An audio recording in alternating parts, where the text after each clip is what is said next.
Hello everyone, I'm Adrian Clarke and welcome to the breakdown. So then Arsenal's run of clean sheet victories came to an end on Saturday evening at Sunderland. 2-2 draw, it finished. There was a lot of frustration at the final whistle and I completely understand that. But we've had a little bit of time now, haven't we, to let the dust settle.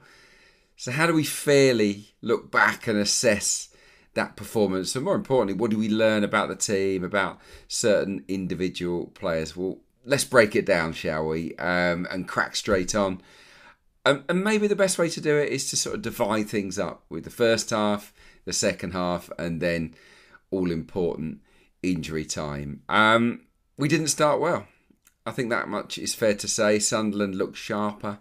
They were more assertive. They sort of got in our faces and disrupted the flow. I don't think the referee helped the flow of the game, actually, because every time we touched one of their players, they hit the deck, and it just broke up the play and the pattern of the game. But in general, we were a little bit sluggish, I think, in that first period, and maybe that's understandable. We've been to Burnley, been to Prague, and now we ended up on Weir's side. It's a quite challenging week, a lot of travelling, and we looked a little bit weary early on. And I think the first thing I want to show you is our crossing map from that first half, because it felt as if we did too much of it. Not enough bravery on the ball, not enough off the ball runs, not enough forward passes. So what we ended up doing was just helping the ball into the box, and that really played into Sunderland's hands. Three big centre halves, and they coped with it well. Have a look here at the crossing map, and I think what you'll notice here is that none of them are from the byline. Very few successful crosses, a lot coming in from the left. In fairness, we did create our best chance of the first half from one of those crosses.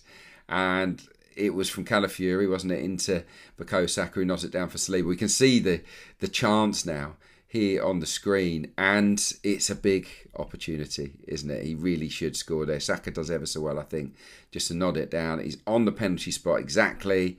There's lots of time around him, William Saliba, and you would really expect him, even though he's a centre half, to find the target at least. And if he finds the target, he's got a very, very good chance of scoring from that kind of range. So that was a big chance that got away. But in general, we didn't stretch them. We didn't get to the byline. We've curled too many in-swingers into the area that Sunderland dealt with. Now, in the second half, we made considerably less. I don't need to show you them. It's only really towards the end where Saka whipped a couple of beauties towards the far post, where Calafiori obviously almost scored at the end. But we consciously made more of an effort not to cross the ball as much in the second half. It felt like we got back into that horseshoe pattern of passing, didn't it? In the first half as well, a little bit pedestrian, slow, everyone behind the ball. Here is our successful passes map from the first half, and I think that shows exactly what I'm talking about. So they're all green arrows, they're all successful passes, but you see the horseshoe shape there around the D, very little or nothing really in terms of penetration, just a couple of passes, 2 or 3 into the box that actually was successful in finding a teammate. So that was the pattern of that first half. Now, I think what is fair to do now, and just to give you an idea, having just seen that horseshoe and how empty the box was, let's show you the second half, where the percentage of our passes rose from 55% forward passes to 64.6% forward passes. So a lot more of our balls were going in the right direction in the second half, and this here is what it looked like in the second half. And as you can see, so many passes slipped into the box, so many runners, much more chaos. We had Zubamendi popping up there, Saka popping up in different areas, loads and loads of different individuals made runs into the box, and we were bold enough to play those passes. So it was a big difference after the break in terms of our distribution. But we'll get to the second half not too very, very shortly. I've got to talk about the opening goal first, and let's sort of analyse that as best we can. It's a fairly basic goal. It was the first that Arsenal conceded in 812 minutes in all competitions, which is a fantastic achievement, and I think they'll be disappointed with the nature of it. First up, was it a free kick? No, of course it wasn't a free kick. It was a clean tackle from Zubamendi in the heart of midfield, And not only did he concede a foul, he also got a yellow card. Ridiculous, in my opinion. And we were made to pay. Sunderland did, I think, fancy themselves. But every time they pumped the ball into our box, they felt like they could get something. And that's what they did for the opening goal. So let's take a little look at what went wrong, shall we? Here we go then. The ball comes from the goalkeeper just inside his own half. And Declan Rice has Ballard. And he's initially in a good position to stand in behind him to go and win the header. And what he does here, and I've just referenced it there, at the last minute he makes a little dart. I don't know whether it's to put off Ballard, to knock him off balance, or whether he misreads the flight of the ball. But he makes a little run in front of him, and it sort of knocks them both off balance, and the ball flies over their head. Now, Gabriel's in the right position. He's covering. He had to cover. He's got a man to look after. He's waiting for he's covering the flick on. What he's not expecting is the bounce of the ball, and that bounce of the ball fell very kindly for Sunderland. Nothing really Gabriel can do about it. It wasn't to know Rice wasn't going to go and win that header, and they nod it back in field. And then is the key moment, as you can see it here. He's just quicker, Dan Ballard, isn't he, to read the second ball, to latch onto it. He's much, much sharper than Rice, and he gets there, and his first touch is absolutely brilliant. And then, of course, he lashes it in nice and early. It's a fantastic goal. It's a minor error from Declan Rice. It is a minor error. You can point the finger if you want, but it's a minor error. He's gone to have a little nibble. He doesn't get there, nor does Ballard, and it goes over their head. And then he's slow to react to the second ball. But it was fantastic from Ballard, the touch and the finish. So fair play to him. The second half was big, wasn't it? And I think Arteta obviously got stuck into the players. But what I loved about the second half was the attitude, the character, the personality of the team. They really took the ball by the horns and said, we are going to change this. Give us the ball. And every player wanted to take responsibility. It was like it was on times 1.5 speed. It was like, get it, move it, drive, pin them in. We absolutely suffocated Sunderland and created some fantastic chances. Loads of them. It was so much better. It was actually one of the best halves of football we've produced all season. It was so determined, so steely. And really, on another day, Sunderland might have conceded 4 or 5 goals in that second half. And let me tell you, there won't be many teams that create that many chances in 45 minutes against Sunderland at the Stadium of Light. We did get the equaliser, so let's take a look at it. It's an interesting one to break down, actually. So here it is. Here's the setup. The ball comes back to Robin Roofs, the goalkeeper, and they spread and they look to play out. And we lay the trap. I think you can see there that they've got just the 2 centre-halves split behind the ball, and that's it. And you can see our 3 players ahead of them. So the idea, I think, from Mikel Arteta here is, well, if we can create a turnover, then we've got them. We've got them on a 3v2, a 4v2 potentially. We've certainly got an overload potential here. So what we do is we lay a trap. Trossard protects the ball out wide. Saka, quite deep, protects that ball out wide. Eza's high. And we Declan Rice stands off Enzo Lefebvre, I think, in a bid to make the goalkeeper give it to him. And he does give it to him, and it looks like a hospital pass, doesn't it? Because Rice is onto him in a flash. It's a brilliant closing down from Declan Rice. Absolutely outstanding the way he gets stuck in and wins the ball. It's a brilliant trap. And if we now show you what happened next, I think you've all seen it. But what I like most about it, so Rice wins it. Eza plays a very early pass to Marino, which is good. And then Marino just takes a beat. He just pauses, waits for the supporting run of Saka, and it's a perfect timed pass. And the touch from Saka's perfect. It's onto his right foot. There's not much goal to aim at. It's a difficult chance for Bukayo Saka. He'd prefer that on his left. So I think he did ever so well to just drill it low and hard into the bottom corner. It was a terrific finish, and it set the tone for a fantastic second half performance. We were all over them, really.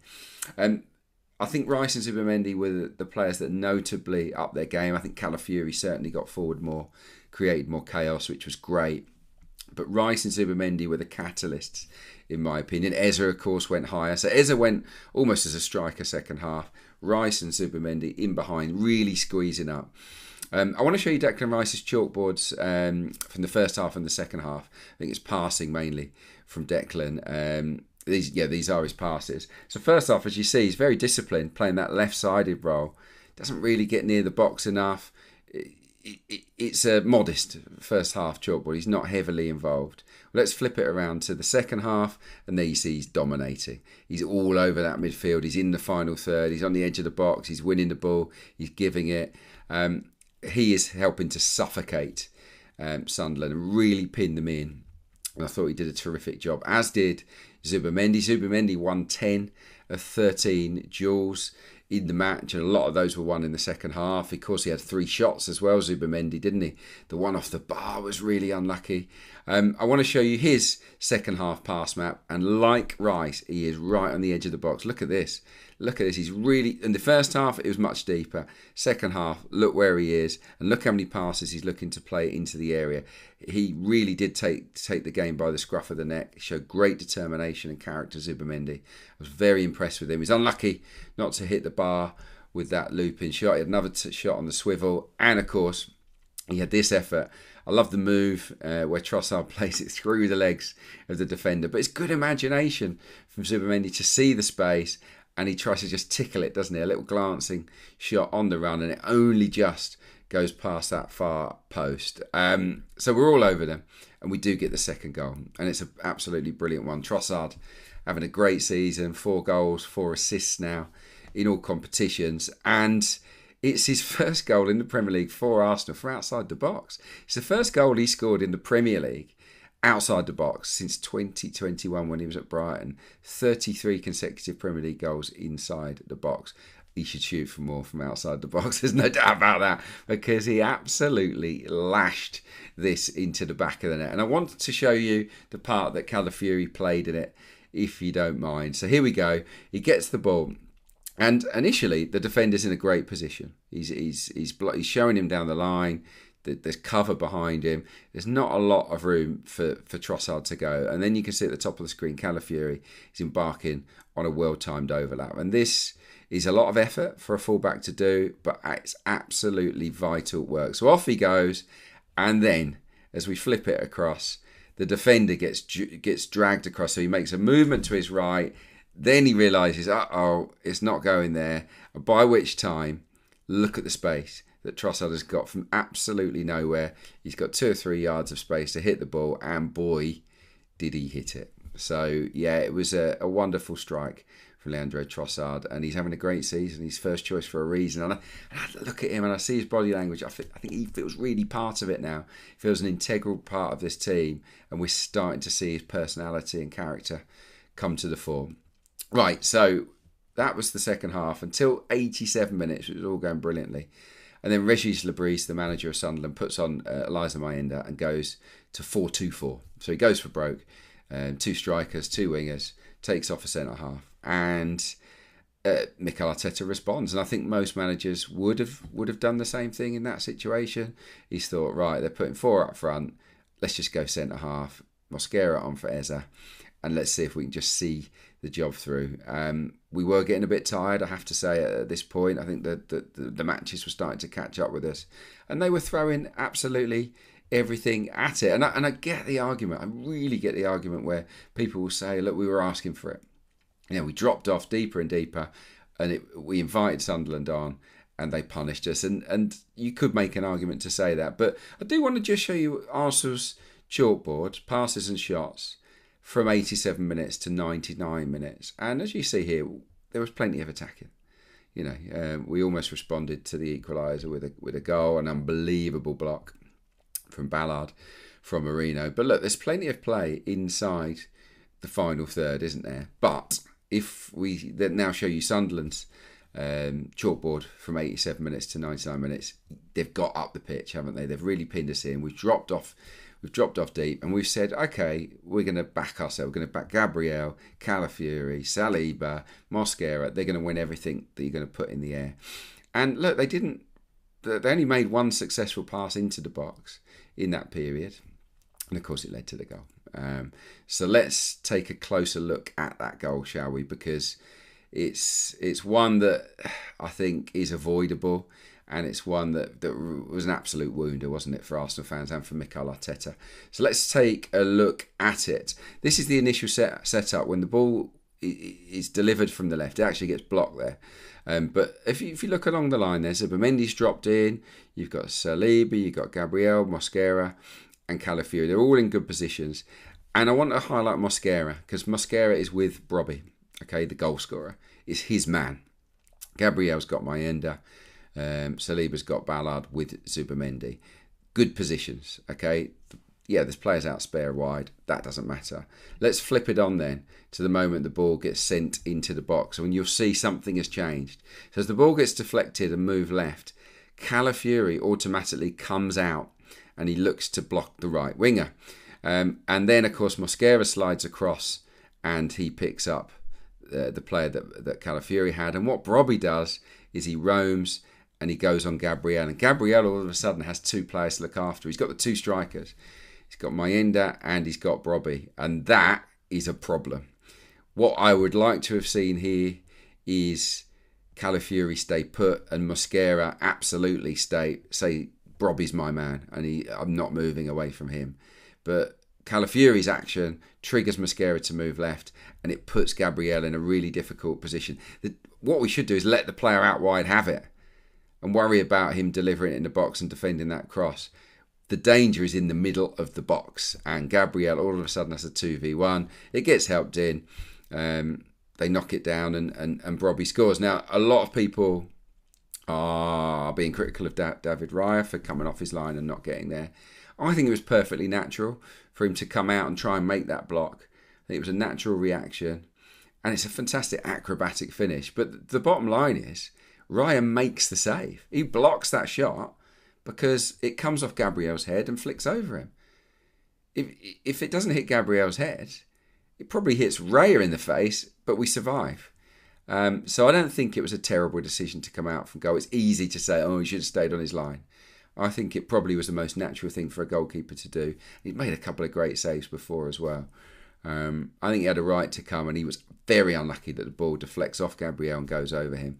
And it's a really acrobatic effort, isn't it, at the end? Of course, we respond brilliantly, go straight at the other end, Saka to Calafiori, brilliant save, and then Marino's shot's blocked. So I think things conspired against us a little bit here, and overall, there's not as much to beat ourselves up about as maybe we felt at the final whistle. Right, player ratings time. Okay, a lot of people probably would give Raya a 6. I'm not. I'm going to give him a 7 because I think he made some good saves in the game. He was really sharp off his line. Terrific stuff from him. Timber, he's always at least a 7 and he absolutely was here. The same for Calafiori. I think he grew into the game. He's better second half. Created some good moments. Worked well with Trossard down that left. He's a 7. The two centre-halves in this game, I'm going to go 6. I don't think they were ever truly comfortable. Mark and Isidore and dealing with those high balls into the box. So Saliba and Gabriel get 6s. In midfield, Zubimendi and Rice would have been on 6. But the second half, they were probably both 8s. So I'm going to even it out and give them both a 7. Rice at fault, obviously partially for the first, but he made up for it with that turnover. Zubimendi was excellent in that second half as well. Saka, 7. Great goal. Really, really good finish and was dangerous throughout. Well, particularly in the second half. Eze was quiet, wasn't he? He had a few shots, but he wasn't at his best. I'm going to give him a 6. Trossard, main man for me. Sensational goal and good play down the left-hand side. Really good play. He's always got a trick in him. He's always trying to make things happen. He's playing great. I'm going to give him an 8. And then up front, Mikel Marino. I loved his assist. Really loved it. But I'm only going to give him a 6. I thought at times he didn't look after the ball as well as he could have done. He was a bit isolated in that first half. Took a big whack, didn't he, early on in the game. He did well to continue in fairness. But yeah, I think it was a 6, maybe 6.5 to 7. But I'm not being too generous with him. Mosquera on late. 6 for him. Look, overall, I think it's disappointing to drop the points. Would have been nice to have been 6 points clear, but 4 points clear given the injuries that Arsenal have had. I think we should absolutely take that. There's a lot of positives from the second half performance. The team stuck together, very united, showed a lot of urgency, a lot of desire and passion to win that game. And they did it knackered. Really, really tired, I think, from the schedule. And I just think if we'd have had just 1 or 2 of Gyökeres, Martinelli, Havertz, Ødegaard, Madueke, Jesus, all these players are out. just one or two of those available on the bench to come on and lift us, to give fresh energy, I think we go on and win that game, 3 or 4-1. So it's frustrating, but I think Arsenal should be absolutely delighted with where we're at, top of the pile after 11 games, 4 points clear, giving ourselves a platform to have an unbelievable season. The rest of the international break has come at the perfect time. Hopefully, by the time we resume, some of those names, if not all of them, will be back fit and available to Mikel Arteta, which would be brilliant, and it would give us so much ammunition for the next block of games up until the new year. So yeah, I hope you enjoyed the breakdown. I hope you learned one or two things. Hope it was nice and insightful for you. Please do like the video if you like it. Subscribe if you haven't already. The more subscribers, the better, of course. Really appreciate all the support and the messages too. It is international break, but I will be back with some videos, I'm sure, during the interlull. So until next time, it's bye from me.